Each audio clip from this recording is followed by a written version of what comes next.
Financial statement of a company के अंदर हम लोग लेके चल रहे हैं इनकम स्टेटमेंट। और इनकम स्टेटमेंट के जो कंपोनेंट होंगे आपको यूज जब आप करेंगे ना performance ratio, turnover ratio, ratio analysis में, तो आपके काम आएगा। बहुत सारी इंपॉर्टेंट चीजें हम आज आपके साथ डिस्कस करेंगे, जो कि जनरली थोड़ी पढ़ाते समय इग्नोर कर दी जाती हैं।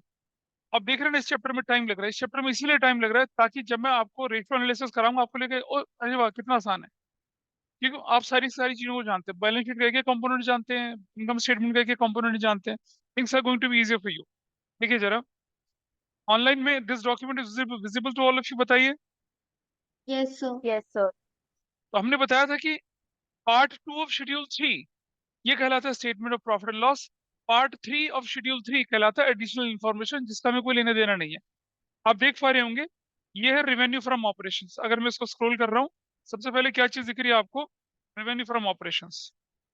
अब ये रेवेन्यू फ्रॉम ऑपरेशंस आपके सामने जो दिख रहा है, इसका मतलब क्या होता है? इसका मतलब है नेट सेल्स। मतलब cash sales plus credit sales मिला लेते हैं तो क्या बनती है? Total sales. टोटल सेल्स से माइनस करते हैं हम सेल्स रिटर्न, तो क्या निकल आता है हमारे पास? Revenue from operation. लोग इसे RFO कहते हैं, मुझे लगता है कोई बोल रहा है UFO। अब अगर पढ़ोगे नहीं तो UFO लगेगी वो। ये रिजर्व रेवेन्यू फ्रॉम ऑपरेशन, जिसे नेट सेल्स बोला जाता है। कैश सेल्स क्रेडिट सेल्स में से सेल्स रिटर्न, उसको माइनस कर देंगे, रेवेन्यू फ्रॉम ऑपरेशन बनता है। फिर आती है अदर इनकम। भाई अगर आप लोगों को ध्यान हो, हमने क्या बताया था आपके साथ?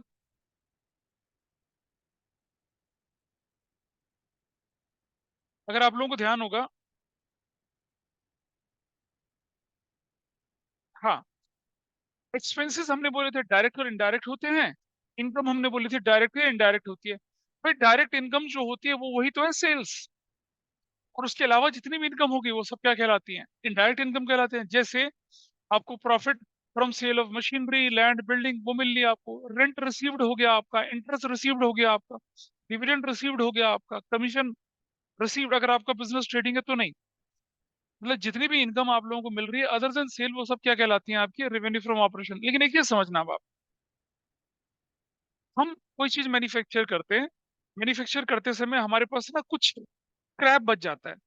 जैसे मैं एग्जांपल दूं कि टिन के कनस्तर बनते हैं, देखा होगा आप लोगों ने, टिन के कनस्तर बनते हैं। कनस्तर बनने के लिए टिन को काटा जाता है, फिर उसको मोल्ड कर दिया जाता है, हल्का सा वेल्ड करके, और उसको बना दिया जाता है।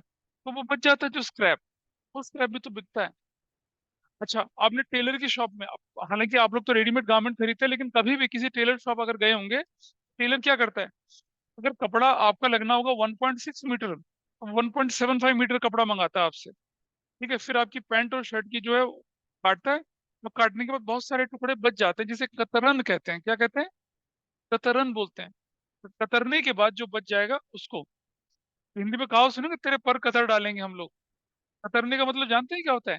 कैंची से धीरे धीरे धीरे धीरे करके काटना। तो टेलर ऐसे तो करता है, अपनी सीजर से क्या करता है? वो कपड़ा काटता है। कपड़ा काटने के बाद क्या होता है? कतरने बच जाती हैं, वो जो छोटा छोटा टुकड़ा था उसको वो फेंकता नहीं है, इकट्ठा करता है। और इकट्ठा करने के बाद क्या करता है?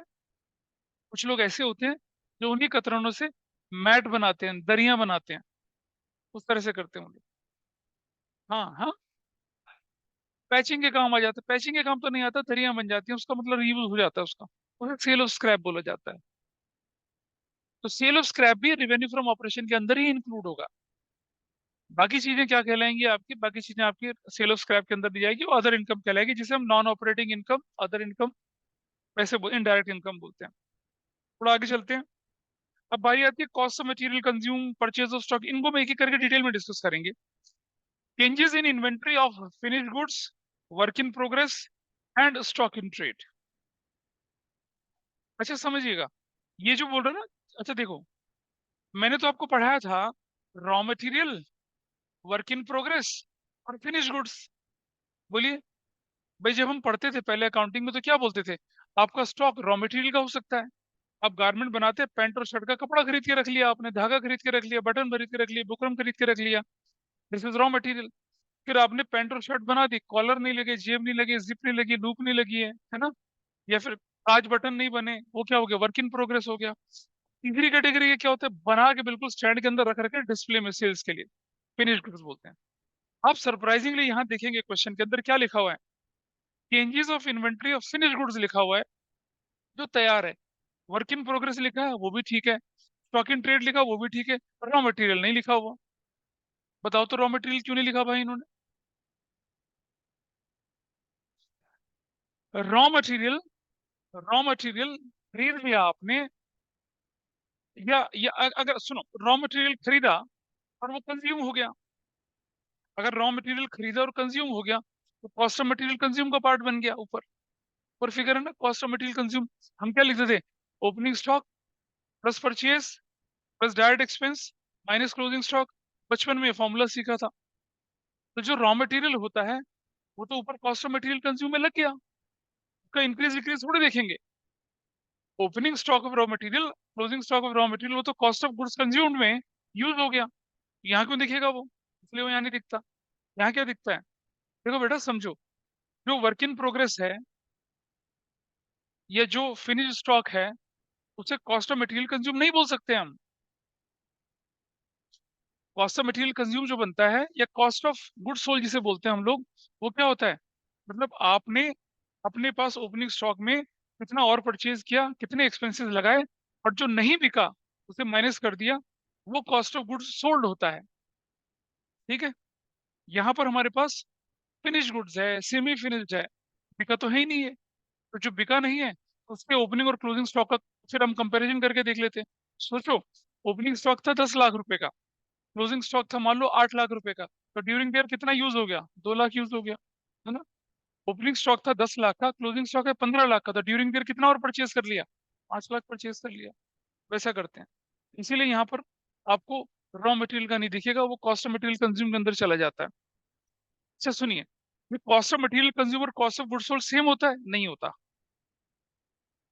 जब हम रूटीन फार्मूला लेके चलते हैं तो ओपनिंग स्टॉक लेते हैं, नेट परचेज लेते हैं, डायरेक्ट एक्सपेंस लेते हैं, माइनस क्लोजिंग स्टॉक करते हैं। लेकिन हाँ, उसके बाद उसको सेल्स से कंपेयर करके प्रॉफिट लॉस निकालते हैं।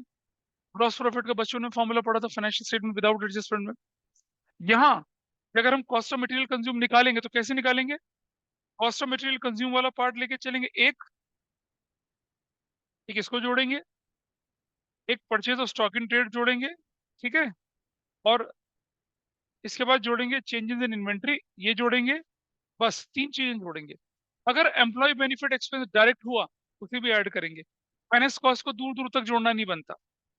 नहीं देखो, 3 चीज जोड़ेंगे शुरू की, फर्स्ट सेकंड थर्ड वाली। क्या? Cost of material consumed, number 2 purchase of stock in trade, number 3 changes in inventory. Employ benefit expense अगर डायरेक्ट हुआ तो जोड़ेंगे, फाइनेंस कॉस्ट को बिल्कुल नहीं जोड़ेंगे, डेप्रिसिएशन अमोर्टाइजेशन को नहीं जोड़ेंगे, अदर एक्सपेंस अगर डायरेक्ट हुआ तो उसे जोड़ेंगे।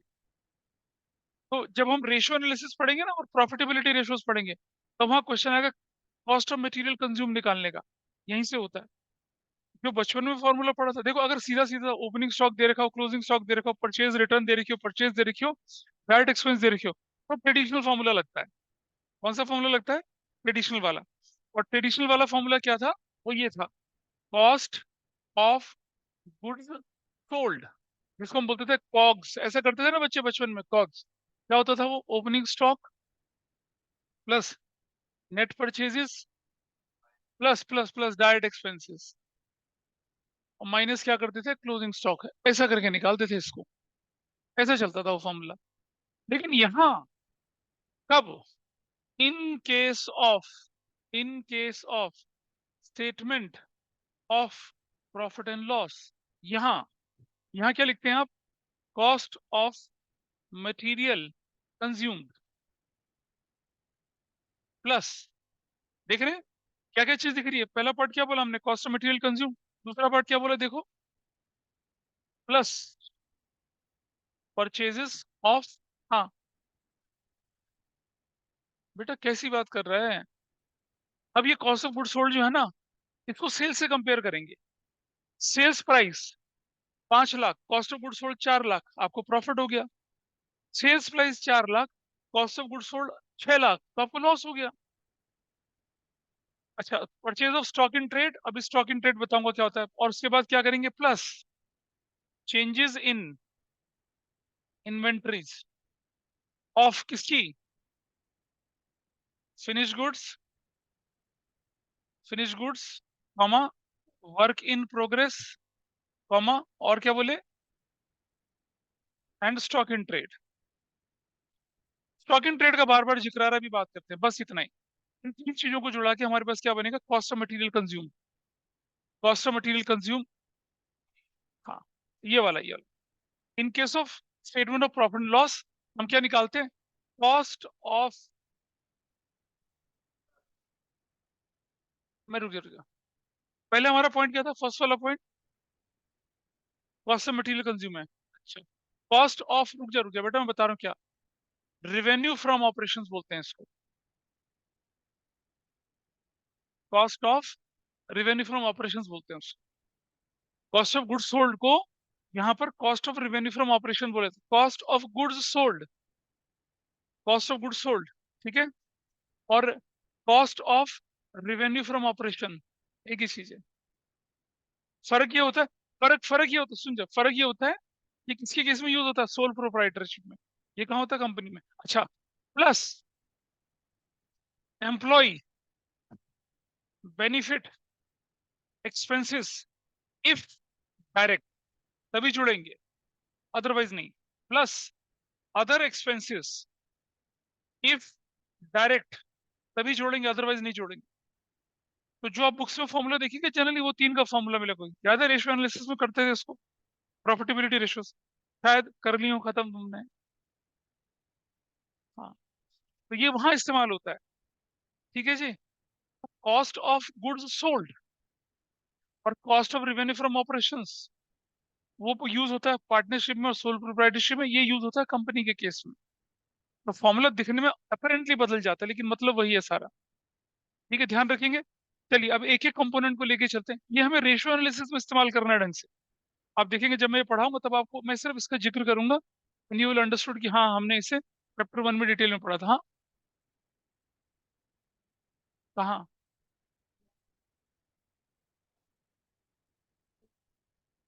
हाँ हाँ हाँ, मैं क्या बोला? जब आपको बहुत क्लियरली बोल रखा ओपनिंग स्टॉक ये है, क्लोजिंग स्टॉक ये है, परचेज ये रिटर्न है, तो वो फॉर्मूला यूज करेंगे। और जब आपको ये इन्फॉर्मेशन दे रही है तो भाई वो फॉर्मूला थोड़ी लगेगा, फिर तो ये वाला लगेगा। आइटम का फर्क आ गया, तो फर्क पड़ता है इससे। तो चलिए आगे देखते हैं थोड़ा सा, लेट्स मूव फर्दर। अब टोटल रेवेन्यू में से अगर मैं टोटल एक्सपेंसेस माइनस कर लूं, तो टोटल एक्सपेंसेस में से टोटल रेवेन्यू माइनस कर लूं तो क्या निकल कर आता है? प्रॉफिट बिफोर क्या आ जाता है? टैक्स आ जाता है। भाई टोटल रेवेन्यू में से एक्सपेंस माइनस करो, हम मान के चलते हैं कि बड़ी में से छोटी टर्म सब्ट्रैक्ट करते हैं। मैथ्स बेसिक क्या कहता है? बड़े में से छोटा माइनस करो।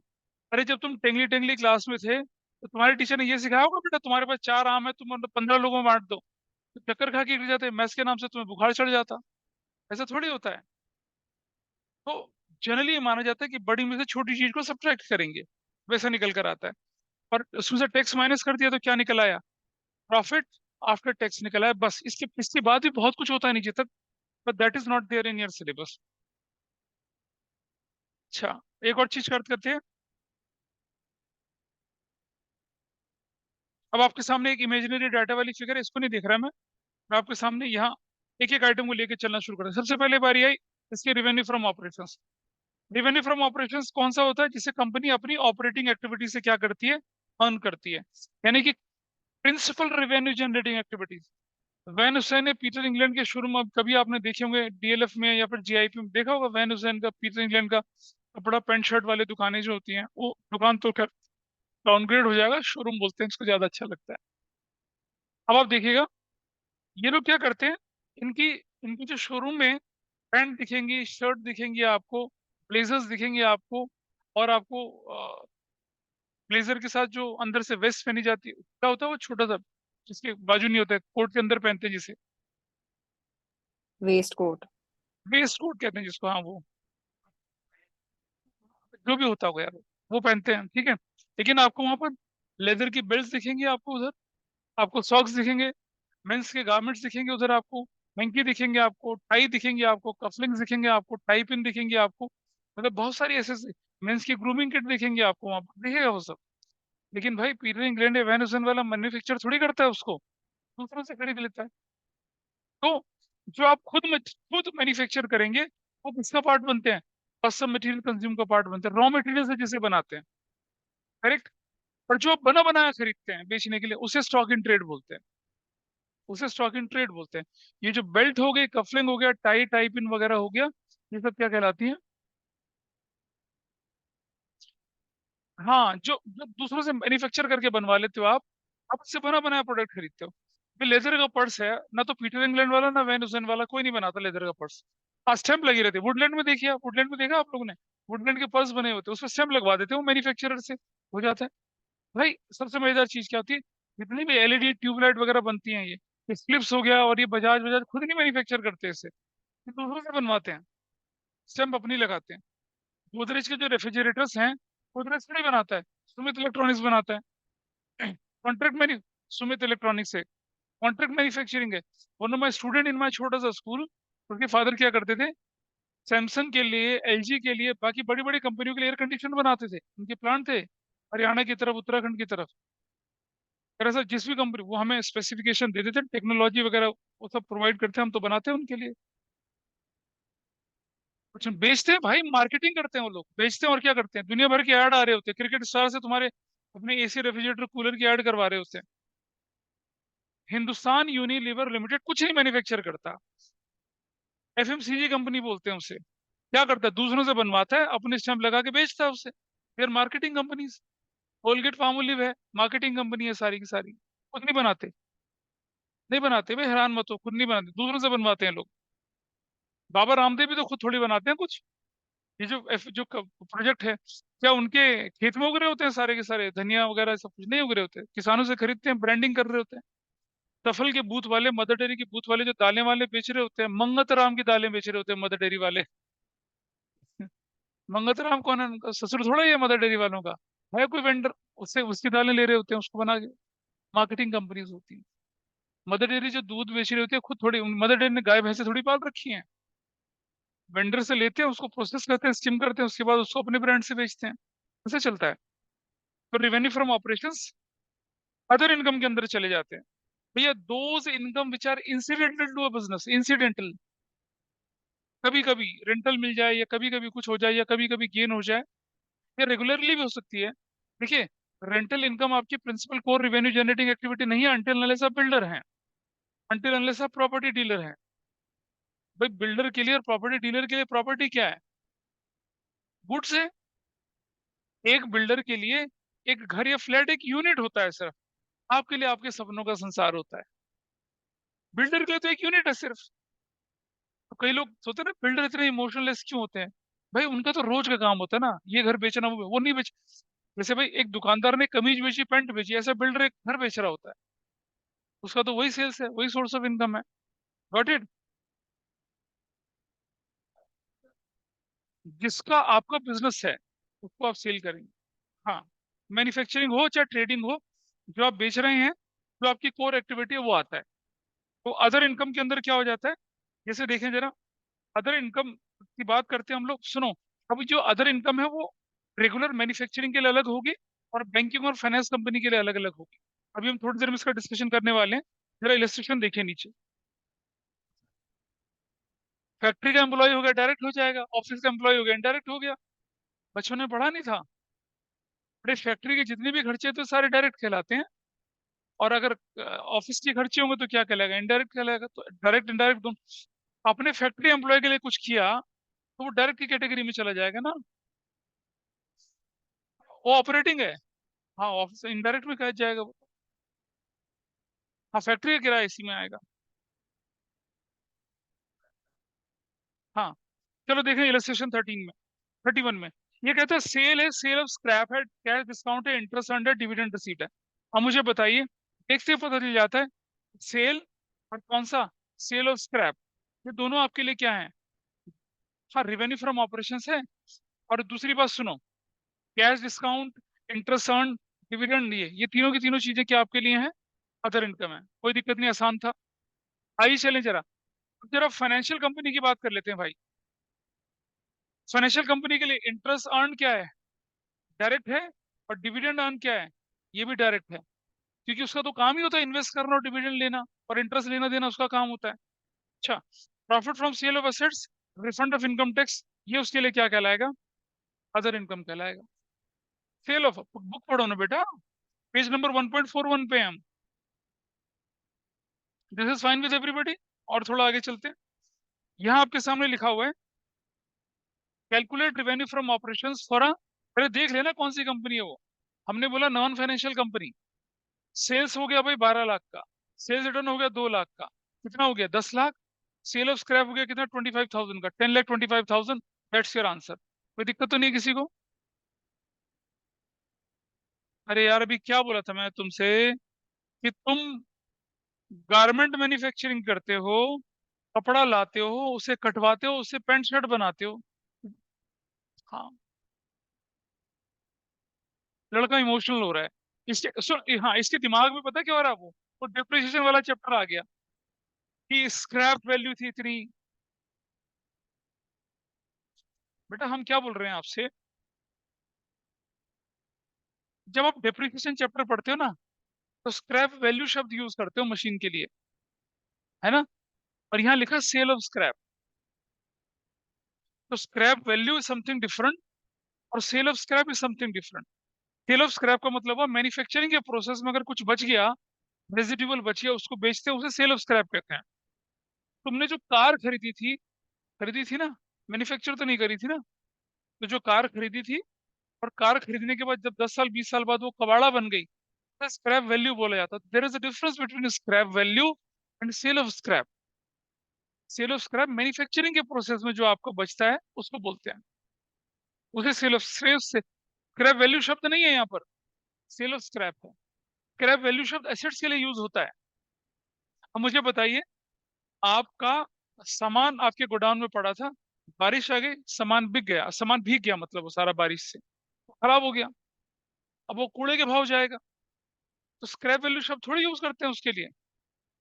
सेल ऑफ स्क्रैप बोले या उसको स्क्रैप भी नहीं बोलेंगे, वो तो हमारा एक तरह से वेस्ट हो गया, सामान कूड़े के भाव चला गया हमारा। तो स्क्रैप वैल्यू और सेल ऑफ स्क्रैप में फर्क होता है। तो इंटरेस्ट ऑन फिक्स डिपॉजिट और डिविडेंड, ये क्या चीजें हैं आपके लिए, अदर इनकम है। दोनों का टोटल कर देंगे तो क्या बन जाएगा, थोड़ा और आगे चलते हैं। अब की बार आप किस कंपनी के लिए बात कर रहे हैं, फाइनेंशियल कंपनी की बात कर रहे हैं। तो मिसलेनियस इनकम इनडायरेक्ट है, इंटरेस्ट ऑन लोन्स डायरेक्ट है, डिविडेंड क्या है, डायरेक्ट है, gain on sale of building indirect है। ठीक है जी, आ जाइए अब बात करते हैं। अब हम आगे कौन से वाले पर, कॉस्ट ऑफ मटेरियल कंज्यूम्ड पर आ गए। ठीक है जी।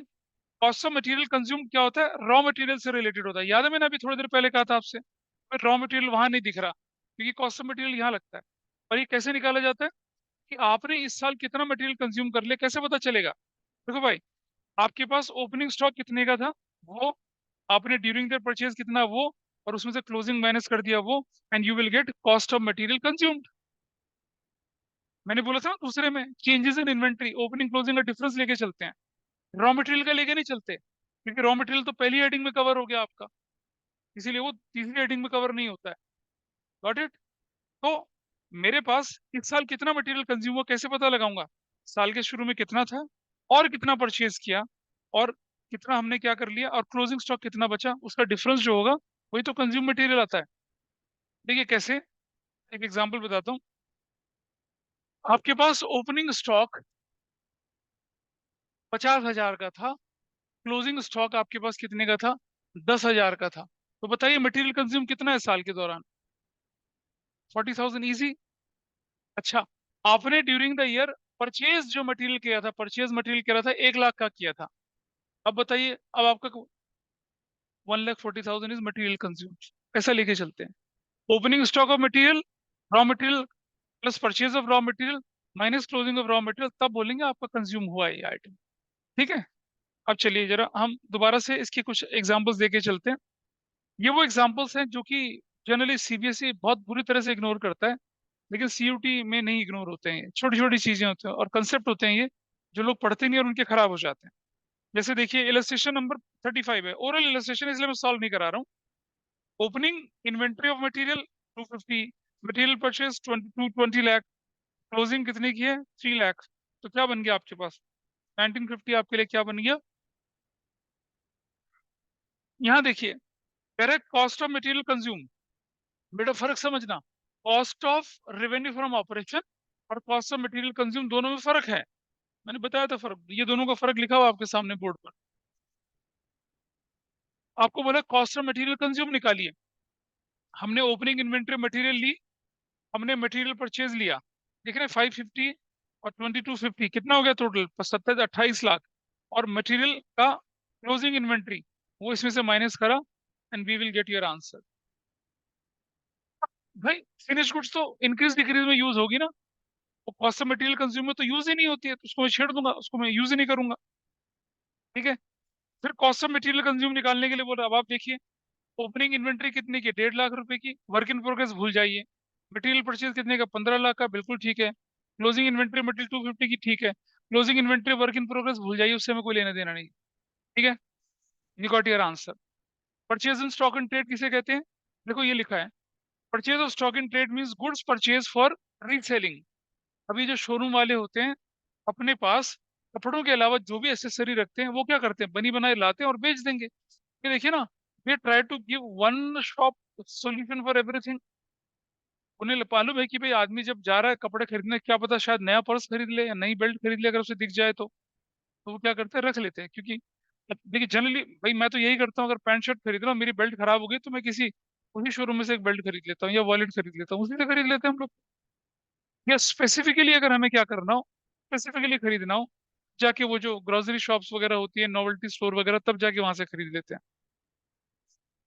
और एक वॉलेट खरीदने के लिए इंसान स्पेसिफिकली नहीं जाता किसी शोरूम में, अनटिल अनलेस हम क्या कर रहे हो, गिफ्ट करना चाहते हो या कुछ और करना चाहते हो, तब की बात अलग से होती है। देखिए आगे, तो नीचे देखिए क्या लिखा है यहाँ पर, purchase of stock in trade इसे बोला जाता है। अच्छा एक चीज देखना जरा, यहाँ क्या बोल रहे हैं, अगर एक कंपनी परचेज करती है पेपर को रिसेल करने के लिए, कौन सी कंपनी है? कोई भी कंपनी पेपर, जैसे मान लो स्टेशनरी, आपने देखा हो ना स्टेशनरी स्टोर वाले होते हैं, पेपर के रिम होते हैं, पेन होती है, पेंसिल्स वगैरह वो सब चीजें रखते हैं, तो उनके लिए क्या कहलाएगा? वो स्टॉक इन ट्रेड कहलाएगा। ठीक है जी।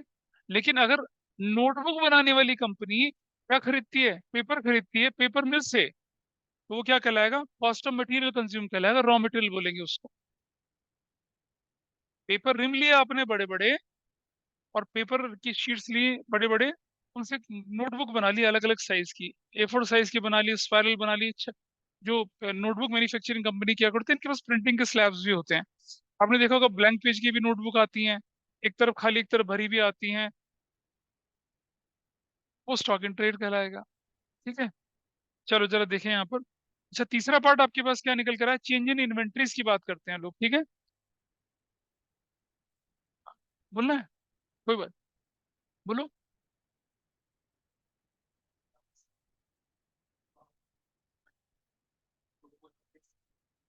नहीं आएगा भाई, नहीं आएगा।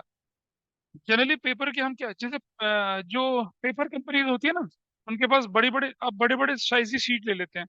फिर आपके पास अपने कटर होते हैं जो जनरली क्या होता है कि, जैसे मैं बोल दूं, बिंदल है, जिंदल है, थापर है, ये पेपर बनाने वाली कंपनियां हैं बहुत सारी।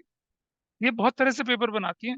ये आपको आपके डिमांड पर बिना कटा हुआ रिम प्रोवाइड कर देंगी शीट्स।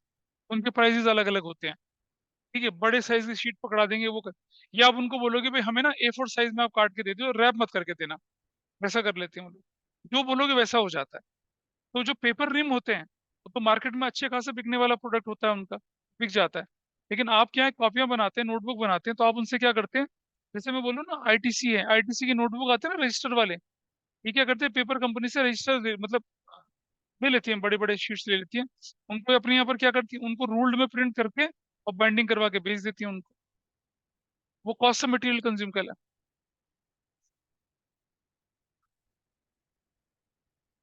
नहीं नहीं, फिर तो सुनो बेटा, बात समझ। पहले पेपर इंडस्ट्री का सेटअप समझो। पेपर इंडस्ट्री का सेटअप, हिंदुस्तान में सबसे बड़े पेपर मर्चेंट पता कहाँ बैठते हैं? चावड़ी बाजार बैठते हैं। इंडिया के अंदर पेपर की सबसे बड़ी मार्केट है चावड़ी बाजार, चांदनी चौक में। चावड़ी बाजार चांदनी चौक से फिर कई गलियां शुरू होती हैं। एक गली होती है दरीमा कला, एक गली होती है नई सड़क। नई सड़क में फिर क्या है, बुक पब्लिशिंग की सबसे बड़ी इंडस्ट्री है। तो चावड़ी बाजार में जब आप जाते हैं तो आपको दिखता है, अगर आपको रॉ पेपर चाहिए, वो एजेंट बैठे हैं, वो मिल के साथ कांटेक्ट करते हैं, भाई हमारी इतनी बुकिंग है, आपकी बुकिंग कंपनी को पहुंचना है कि कंपनी वाले का ट्रक आपके गोडाउन वडाउन में पहुंच जाते हैं।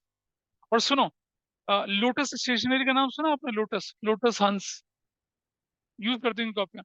चावड़ी बाजार के चौराहे पे बिल्कुल किनारे पे दुकान है उसकी। एक और स्टेशनरी होता है बिट्टू। बिट्टू की नोटबुक वगैरह मिलती है, आपने नहीं देखा होगा। दिल्ली के रूरल एरिया में और उस जगह में बहुत जबरदस्त तरीके से बिकता है। हरियाणा में खूब बिकती है बिट्टू की स्टेशनरी, BITTO बिट्टू। लोटस हंस वाले ये लोग होते हैं, ये लोग वहां बैठते हैं। ये सीधा पेपर मिल से क्या करते हैं, लेते हैं, इनकी अपनी फैक्ट्रियां आउटस्कर्ट दिल्ली में, वहां पर हर तरह की नोटबुक ये बनाते हैं। ठीक है। अच्छा, अब जो पेपर मर्चेंट है ना, वो तो पेपर क्या कर रहा है, रॉ फॉर्म में ले रहा है और फिर स्टेशनरी वालों को बेच रहा है। पेपर मर्चेंट के लिए तो क्या कहलाएगा वो, स्टॉक इन ट्रेड ही कहलाएगा वो तो। हाँ, आपका काम ही वही है। आप तो ट्रेडर हुए ना फिर, तो आप स्टॉक इन ट्रेड बोलेंगे, मैन्युफैक्चर थोड़ी कर रहे हो। आगे चलते हैं जरा। अब एक मजेदार चीज देखना, एक इलस्ट्रेशन में दिखा रहा हूँ आपको। बिफोर दिस इलस्ट्रेशन मैं आपको एक कंसेप्ट सिखा रहा हूँ, उस कंसेप्ट को जरा देखना। वो कंसेप्ट रेशियो एनालिसिस में आता है, और जिसे नहीं पता उनकी बुद्धि घूम जाती है करते करते, और जरूर गलत करके आते हैं। हम कोशिश करते हैं अपने स्कूल में ऐसा कुछ देने की, लेकिन समझाने के बाद ही बच्चे गलत करते हैं फिर उसको। जरा देखें कैसे। I just show you. इस फॉर्मूले पे ध्यान देना, इस वाले फॉर्मूले को। क्या लिखा है, cost of goods sold is equal to, यहां देखिए, is equal to opening stock plus net purchases plus direct expenses minus closing stock. ऐसे करके, ये अगर 3 लाख रुपया है, ये अगर 5 लाख रुपया है, और ये अगर 2 लाख रुपया है, और ये सिर्फ 1 लाख है, तो व्हाट इज माई आंसर बताइए। 9 लाख। ऐसे बन गया। ठीक है जी। 2 और 3 8, 10 माइनस 1 लाख कर दिया, यू विल गेट 9 लाख। अरे हिब्रू में थोड़ी लिखा है मैंने। ठीक है। तो देखिए, अब मैं लिखूं, जरा ध्यान से समझना, और अगर मैं लिखूं net purchases plus direct expenses plus excess of opening stock over closing stock लिखूं, तो जरा बताइए मुझे क्या क्या आंसर आएगा। What is net purchase, 5 lakh की। व्हाट इज 2 लाख प्लस, ये 3 था, ये क्लोजिंग से कितना ज्यादा, 2 लाख ज्यादा। तो क्या कर दिया मैंने, what is my answer, again 9 lakh. तो कई बार क्या होता है क्वेश्चन में, आपको नेट परचेज और डायरेक्ट एक्सपेंस दे रखा होता है और बोलते हैं excess of opening over closing. Excess of opening over closing, उसको आपको क्या करना है, प्लस करना है ना, क्योंकि अगर ओपनिंग ज्यादा है तो ओपनिंग तो प्लस होने वाला आइटम है, क्लोजिंग माइनस होने वाला आइटम है, तो ऐसा करेंगे। ठीक। हाँ, अभी उल्टा दिखा रहा हूँ तुम, अब जरा देखिए यहाँ पर उल्टा। अब हमने लिखा है यहाँ 3 lakh plus 5 lakh plus 2 lakh minus 4 lakh. अब बताइए आपका कॉस्ट ऑफ गुड्स सोल्ड कितना है, 5 3 8 10, 6 लाख का आया। एवरीबडी इज ओके, ऑनलाइन में समझ पा रहे हैं अनन्या और Sonakshi, fine, 6 lakh, this is your cost of goods sold. अच्छा, अब मैं लिख रहा हूं यहाँ पर क्या, net purchases plus direct expenses minus excess of क्या, closing stock over opening stock. अगर मैं ये लिखूंगा, what is my answer, net purchase 5 lakh की, डायरेक्ट एक्सपेंसेस 2 लाख के, और क्लोजिंग ऊपर से कितना ज्यादा है बताइए। हाँ, 1 lakh. So what is your answer, 6 lakh. You got the same answer.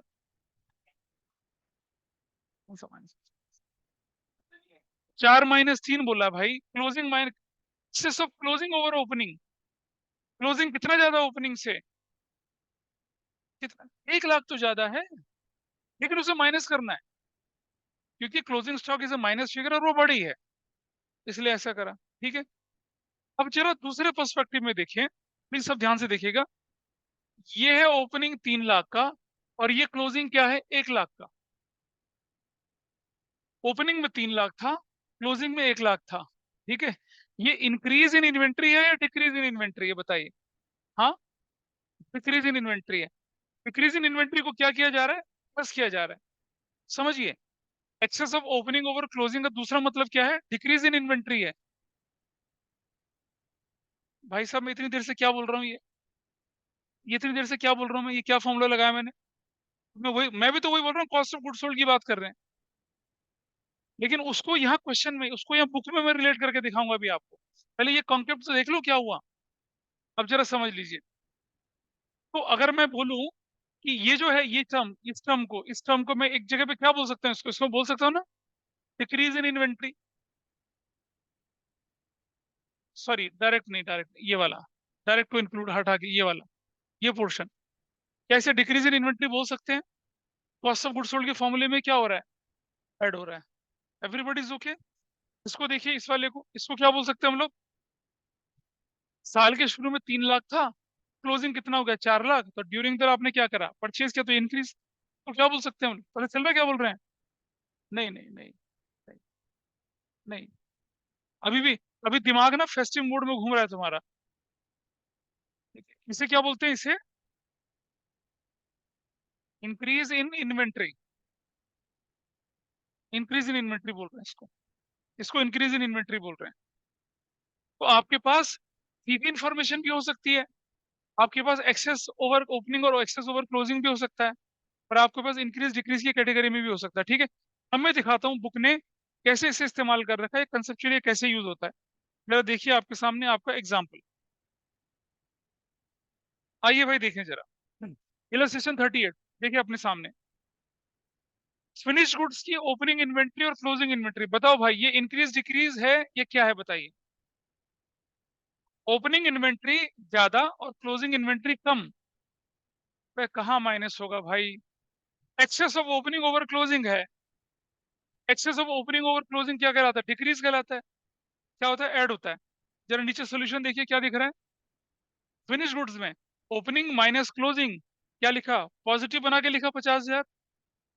वैसे अगर एक लेमन देखेगा तो क्या कहेगा, सर ओपनिंग 250 था, क्लोजिंग 2 लाख था, ये तो कम हो गया, माइनस हुआ ना ये तो। लेकिन सामने देख रहे हैं क्या हो रहा है, प्लस हो रहा है। और आगे चलते हैं, वर्क इन प्रोग्रेस देखिए, ओपनिंग 450 का था, क्लोजिंग कितना, 5 लाख। ठीक है, देख रहे हैं क्या हो रहा है, 450, 5 लाख। वैसे देखा जाए तो ये क्या हो रहा है, बढ़ रहा है, इंक्रीज हो रहा है। लेकिन आगे ब्रैकेट में क्या कर रखा है, माइनस करके दिखा रखा है। ये लोगों को चीज समझ में नहीं आती क्या हो रहा है, लेकिन आप समझ पा रहे हैं क्यों कर रहे हैं ऐसा? Excess of opening over closing, closing over opening, इसलिए हम ऐसा कर रहे हैं। ठीक है जी। तो रेशियो एनालिसिस में ये चीज आती है। एक ही क्वेश्चन आपकी बुक में देखिएगा जहां ये आता है, फिर लोग तो ये हो कैसे रहा है, स्टॉक बढ़ रहा है और हम माइनस कर रहे हैं। क्यों कर रहे हैं भाई? क्योंकि हम cost of goods sold calculate कर रहे हैं, वो excess of opening over closing या क्लोजिंग ओवर ओपनिंग का कंसेप्ट लगता है। तो ये जो आपको दिख रहा है ना, ये ब्रैकेट में, अच्छा अगला देखिए आप, ओपनिंग इन्वेंट्री 750 की, क्लोजिंग इन्वेंट्री 7 लाख की, कहने को तो डिक्रीज हो रहा है, लेकिन इसे हमें क्या करना है ना, इसीलिए प्लस करके दिख रहा है आपके सामने। आपको देखो ना बुक में, देखो बेटा कौन सा नंबर पेज चल रहा है, इलस्ट्रेशन 30, पेज नंबर 144। हाँ, ठीक है, चलिए आगे चलते हैं। Is it okay? तो अगर आपके पास statement of profit and loss में changes of work in progress inventory, inventory अगर ब्रैकेट में आ जाए लिखा हुआ, तो उसका मतलब क्या है?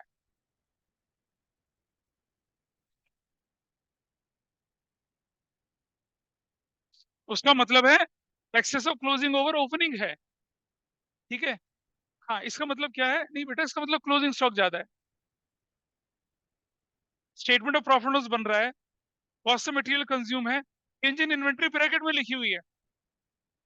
इंक्रीज इन इन्वेंट्री इसका मतलब क्या, excess of closing over opening है, इसका मतलब ये होता है। हाँ भाई, ये तो रहा, ये रहा ये वाला, ये है। तुम इलस्ट्रेशन ढंग से पढ़ो, अपने आप समझ में आएगा।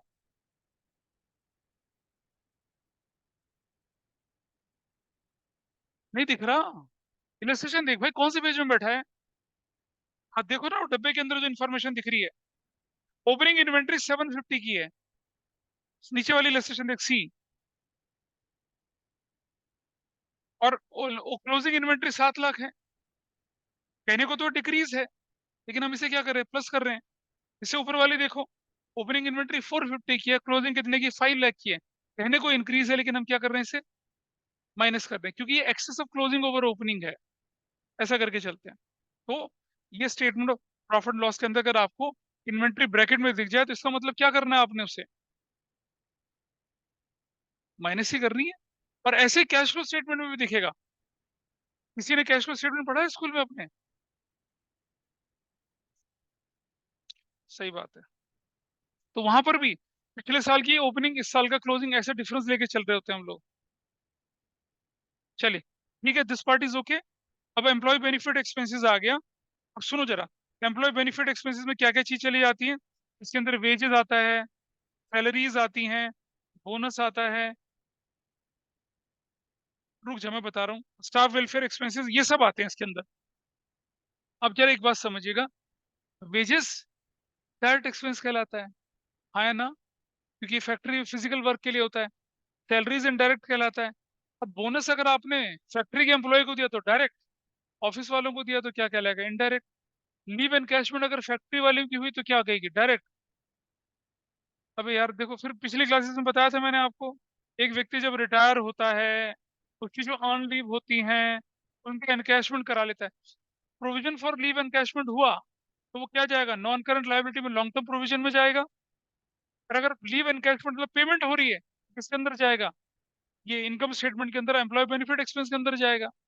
तभी तो हमने कहा था कि बाद में इसको कोरिलेट करेंगे चीजों को। आगे बढ़ते हैं। स्टाफ वेलफेयर एक्सपेंस अगर फैक्ट्री वालों के लिए हुआ तो क्या कहलाएगा? डायरेक्ट। ऑफिस वालों के लिए हुआ तो क्या कहलाएगा? Indirect. I think this is fine with everybody. चलिए जरा देखते हैं नीचे, एक लिस्ट सी दिख रही है आपको। एम्प्लॉय बेनिफिट एक्सपेंस क्या? वेजेस है, बोनस है, लीव एनकैशमेंट है। और इनडायरेक्ट में क्या दिख रहा है? Salary, bonus, leave encashment, staff welfare दिख रहा है। एम्प्लॉय कंपनसेशन, ई ई सॉप बताया था ना, एम्प्लॉय स्टॉक ऑप्शन प्लान। आपने एम्प्लॉय स्टॉक ऑप्शन प्लान में उनको डिस्काउंट दे दिया है तो ये लॉस ही आपके लिए। कहाँ जाएगा ये? इनडायरेक्ट एक्सपेंस की कैटेगरी में तो जाएगा ये। नुकसान तो नुकसान ही हुआ ना आपके लिए। अच्छा, इलस्ट्रेशन 39 देखिए आपका। अब यहाँ आपको ढूंढना है कि कौन सी एक्टिविटी आपकी एम्प्लॉय बेनिफिट से अंदर आएगी, कौन सी नहीं आएगी। जरा ध्यान, आंसर को मैं देखने में ना गड़बड़ हो जाएगा। वेजेस बताइए क्या है? डायरेक्ट है जी, ठीक है। नहीं, एम्प्लॉय बेनिफिट एक्सपेंस है या नहीं है? डायरेक्ट इनडायरेक्ट मत बोलिए, है। ठीक है जी, चलो आगे बढ़ते हैं। सैलरीज बताइए, है। एंटरटेनमेंट एक्सपेंस बताइए, नहीं है। आपने एम्प्लॉय के आगे, अब जैसे मान लो पढ़ने की है, फैक्ट्री में 5,000 वर्कर हैं, दिवाली से पहले क्या करते हैं? एक्स्ट्रा वेकेंसा करते हैं, वहां पर पढ़ने आते हैं, स्कर्ट पहन के पॉम पॉम करके नाचते हैं, उनका एंटरटेनमेंट करते हैं। It has nothing to do with employee benefits. कहेंगे देखो मालिक, कुछ लोग पीछे कहते हैं क्या, अ, इस नहीं देखें। चलिए चलिए चलिए देखें जरा। चलो भाई, entertainment expense for sure employee benefit expense नहीं है। नाच गाने से मालिक एम्प्लॉय के जीवन में कोई खुशी नहीं बढ़ सकता है, वो नहीं कहलाएगा। बोनस बताइए क्या है? बोनस है? अच्छा जी, चलते हैं आगे। पक्का से बोनस है। Gratuity paid, conveyance expenses. अच्छा जी, आपने आपने बोला, आपने बोनस बोल दिया, मैं निशान लगा रहा हूँ देखो इस पे। ग्रेचुटी पे भी निशान लगा रहा हूँ मैं आपका। और कन्वेंस एक्सपेंसेस, मेडिकल एक्सपेंसेस। अबे देख देख के पढ़ रहे हो तुम बदतमीज लोग। नीचे देखिए जरा, तो क्या है? वेजेस हैं, सैलरीज हैं, बोनस है, ग्रेचुटी पेड है और मेडिकल एक्सपेंस है। याद है मैंने आपको बताया था ग्रेचुटी की कैलकुलेशन वाला पार्ट बताया था? जब एम्प्लॉय आपके ऑर्गेनाइजेशन में 5 साल काम करता है, जब वो जाता है छोड़कर, तो जितने साल हो गए, 5 साल से ज्यादा, उनको उसके लास्ट मंथ की सैलरी से मल्टीप्लाई करके एक फॉर्मूला होता है, उसके हिसाब से उसे कंपनसेशन देते हैं, ग्रेचुटी पेड बोलते हैं उसको। तो कन्वेंस एक्सपेंस और एंटरटेनमेंट एक्सपेंस से बेनिफिट का कोई दूर दूर तक का लेना नहीं है। मेडिकल एक्सपेंसेस जो होते हैं एम्प्लॉय के फायदे के लिए होते हैं, उनका परिवार का, उनकी कोई बीमारी परेशानी में यू रिएम्बर्स द एक्सपेंसेस। ठीक है जी। फाइनेंस कॉस्ट आ जाती है, जरा समझें आप। अब मैं आपको याद दिलाऊंगा, बिजनेस स्टडीज, बिजनेस स्टडीज पढ़ते हैं ना आप लोग, उसमें एक फाइनेंशियल मैनेजमेंट चैप्टर होता है। फाइनेंशियल मैनेजमेंट चैप्टर में होता है cost of raising debt and cost of raising equity. Equity को रेज करने के, कॉस्ट ऑफ डेट और कॉस्ट ऑफ इक्विटी, सी सी सी बात है वो हाँ, हाँ, वो सब इसमें आ जाता है। लोन के केस में क्या होता है? Processing fees. और शेयर के केस में होती है फ्लोटेशन कॉस्ट। फाइनेंस कॉस्ट कहलाती है, बिंदास, बिल्कुल फाइनेंस कॉस्ट। जरा पढ़ते हैं, आइए क्या लिख रहा है यहाँ पर ये। It means cost incurred by company on the borrowings, loan taken it, it includes interest paid on borrowings. ठीक है जी, जैसे interest paid on term loans, interest paid on bank overdraft, ठीक है, एंड कैश क्रेडिट लिमिट पे जो आप interest पे करते हैं वो सब। ठीक है, और पब्लिक डिपॉजिट याद है, डिवेंचर्स याद है, बॉन्ड्स याद है, इन सब पर जो भी आप इंटरेस्ट भरते हो क्या कहलाती है? आपकी फाइनेंस कॉस्ट कहलाती है। अच्छा, एक और चीज सुन लेना यार, नीचे जरा ध्यान से, ये लिख रहे हैं ना, discount on issue of debentures and premium payable on redemption of debentures, ये भी इसके अंदर इंक्लूड होती है। और एक लोन प्रोसेसिंग फीस भी इंक्लूड होती है। कहते हैं ना, प्रोसेसिंग फीस है लोन की, वो फाइल चार्जेस लोन का, ये सब इसके अंदर इंक्लूड होता है। But discount on issue of debenture भी तो आपकी फाइनेंस कॉस्ट है। प्रीमियम और रिडम्पशन ऑफ डिबेंचर भी तो फाइनेंस कॉस्ट, लॉस तो है आपका, सब इंक्लूड होता है इसके अंदर। हाउएवर एक बात ये कह रहा है, बैंक चार्जेस, ठीक है जी, बैंक चार्जेस, और क्या बोलता है ये, बैंक चार्जेस को हम फाइनेंस कॉस्ट के अंदर नहीं शो करते, ये अदर एक्सपेंसेस के अंदर शो होते हैं, क्योंकि ये बैंक से सर्विसेज लेने के लिए आप यूज करते हो। जैसे आप जब आप बैंक ड्राफ्ट बनाते हो ना, तो बैंक 10 रुपए, 20 रुपए, 50 रुपए चार्ज कर लेता है। आप डिस्काउंटिंग करा रहे हो बैंक का, वो चार्जेस होते हैं। आपका बैंक में करंट अकाउंट चलता है, उसकी फीस जाती है मंथली, और कौन देगा? करंट अकाउंट बैंक आपको फैसिलिटी प्रोवाइड कर रहा है। सेविंग्स अकाउंट में आपको इंटरेस्ट मिलता है, करंट अकाउंट में आपको इंटरेस्ट नहीं मिलता है, ध्यान रखना, ठीक है। तो ये बैंक चार्जेस जो होते हैं ये इंक्लूड नहीं होता फाइनेंस चार्ज में, ये अदर एक्सपेंस की कैटेगरी में चला जाता है, क्योंकि डे टू डे एक्सपेंसेस होते हैं। आइए देखें जरा नीचे, interest paid on term loan, ये फाइनेंस कॉस्ट की बात कर रहा है।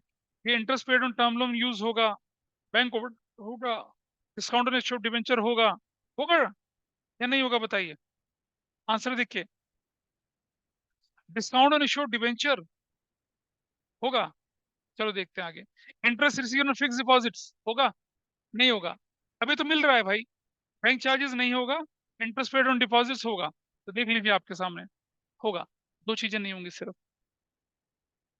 डेप्रिसिएशन एंड अमोर्टाइजेशन आपको मालूम है, टेंजिबल एसेट्स पर जो डिक्रीज इन वैल्यू होता है उसे डेप्रिसिएशन बोलते हैं, और इंटेंजिबल पे क्या बोलते हैं? अमोर्टाइजेशन बोलते हैं।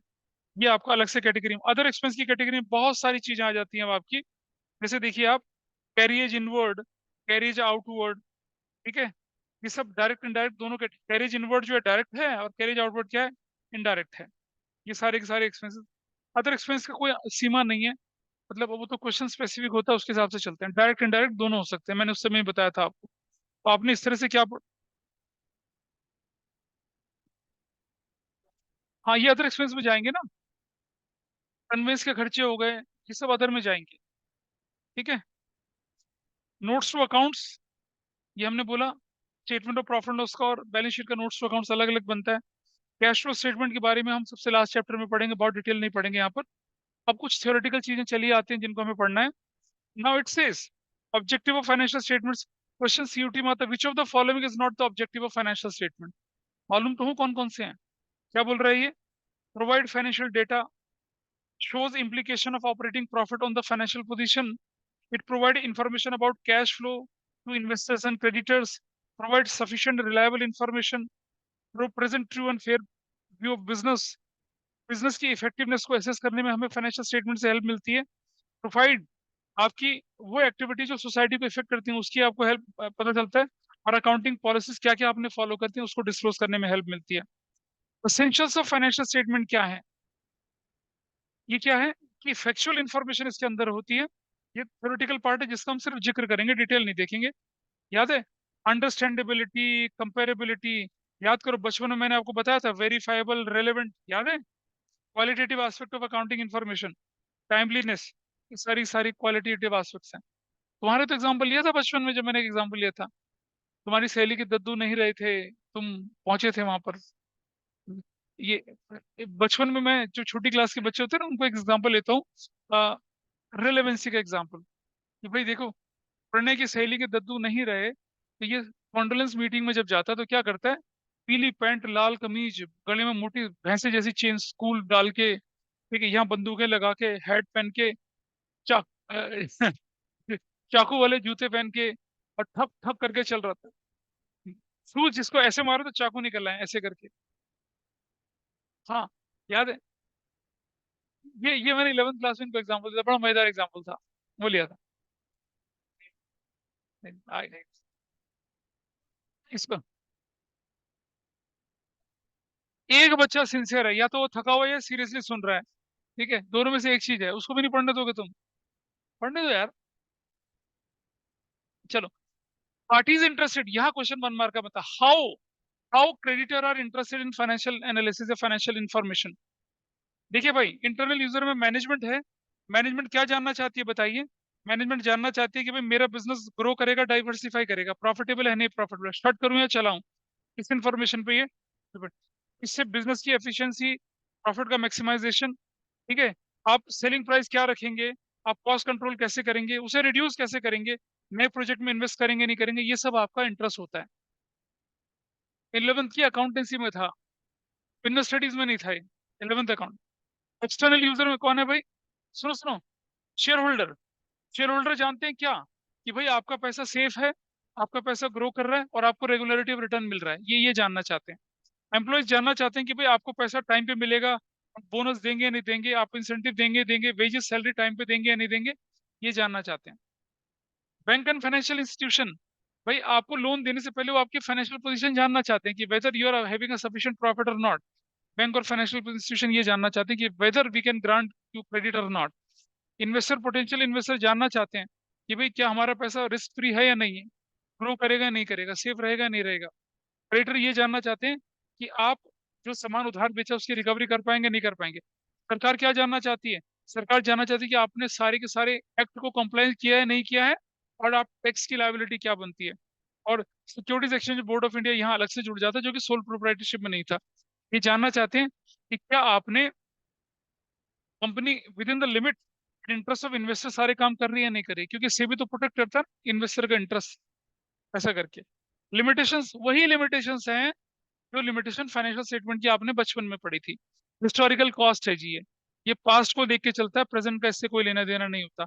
इसमें बहुत सारे एस्टिमेट्स चलते हैं, अफेक्टेड बाय एस्टिमेट्स है, डिफरेंट अकाउंटिंग प्रैक्टिसेस फॉलो होती हैं। इसके अलावा क्वालिटेटिव एलिमेंट्स इग्नोर करे जाते हैं, प्राइस लेवल चेंजेस इग्नोर करे जाते हैं, तो सभी पार्टी का पर्पज ये फुलफिल नहीं कर सकता है। हाँ बस बचपन में वही पढ़ा था। ठीक है जी। इस तरह से ये आप देखेंगे यहाँ पर। हाँ ये चैप्टर आपका क्या हुआ, यहाँ पर खत्म हुआ। लेकिन we still have 19 minutes, let start the new chapter. अरे यार ब्रेक ब्रेक कुछ नहीं है।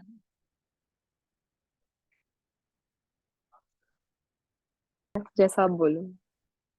अब रिकॉर्डिंग में कुछ नहीं डालते, चलिए। अब आ जाइए, आपके पास ये जो है ना हमारा, ये है। अब चैप्टर का नाम थोड़ा सा बदल जाएगा, हो जाएगा फाइनेंशियल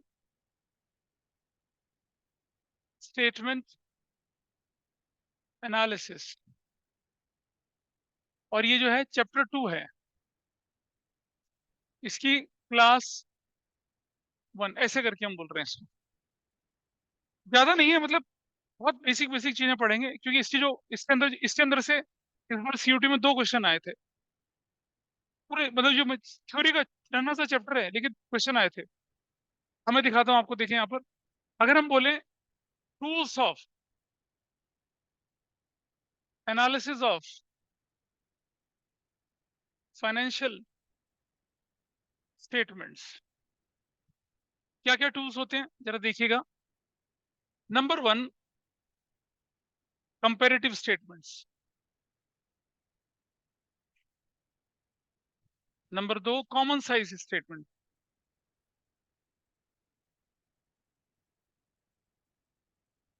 नंबर 3 आपके पास आता है जो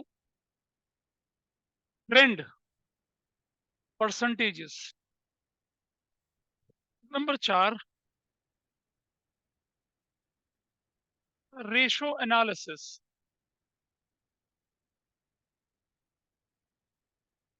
number 5, statement of changes in financial position. ये होता है 2 तरह का। ए, नंबर 1, कैश बेसिस, जिसको बोलते हैं कैश फ्लो। नहीं, पहले मैं लिख लेता हूं क्या,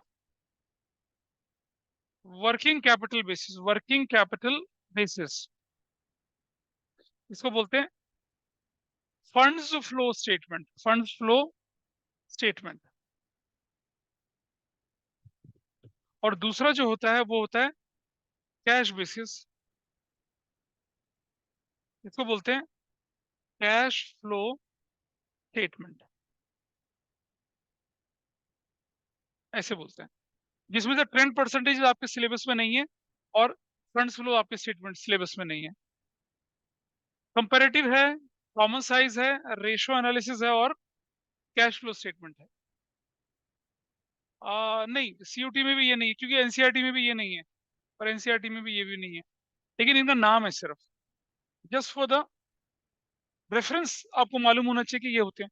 लेकिन जब आप सीनियर क्लास में जाएंगे कभी, मतलब 12th के बाद घर नहीं बसाएंगे, पढ़ाई लिखाई करेंगे आगे, बीकॉम ऑनर्स या बीकॉम में या बीबीए में नहीं दिखता है, बीकॉम ऑनर्स या बीबीए जो एकेडमिक कोर्स होते हैं कॉमर्स में, उनमें दिखेगा आपको डिटेल में, अच्छा खासा दिखेगा। ठीक है, ये वाला पार्ट। तो ये जो है आपका कॉम्परेटिव और कॉमन साइज स्टेटमेंट, ये दोनों मिलाकर आपका बनता है क्या, चैप्टर 3। ये आपको रेड बुक में दिखेगा, रेड बुक कौन सी वाली, पार्ट 2 में, टीएस ग्रेवाल की जो पार्ट 2 है, ये था ना issue of shares, issue accounting for company, उसके अंदर दिखेगा ये वाला पार्ट। ये जो रेशियो एनालिसिस है ये चैप्टर 4 है, ये आपको थर्ड बुक में दिखेगा। और ये वाला जो है चैप्टर 5 है, ये भी आपको थर्ड बुक में दिखेगा, ग्रीन वाली में, ग्रीन और ग्रीन। अब एक ग्रीन बुक में दिखेगा ये। अगला चैप्टर हम ये वाला अभी तो हम थ्योरेटिकल वाला चैप्टर जो लेके चल रहे थे, ये वाला, इसकी मैं बोल रहा हूँ बेसिक, हल्का सा इंट्रोडक्शन दे रहा हूँ। ये वाला जो पार्ट है, ये वाला कॉमन साइज कंपैरेटिव है। अगली जब हम क्लास करेंगे ना, पहले 30 मिनट्स में तो ये जो चैप्टर हम लोग लेके चल रहे हैं इसका काफी कुछ कवर हो जाता है, और जो बचता है उसमें कॉमन साइज कंपैरेटिव है। वेटरन लोग बैठे हैं, इन्होंने कॉमन साइज कंपैरेटिव अच्छे से कर लिया, करा है ना, और कितना आसान है। और उसमें 4 नंबर का क्वेश्चन या 3 नंबर का क्वेश्चन जरूर आता है, 100%।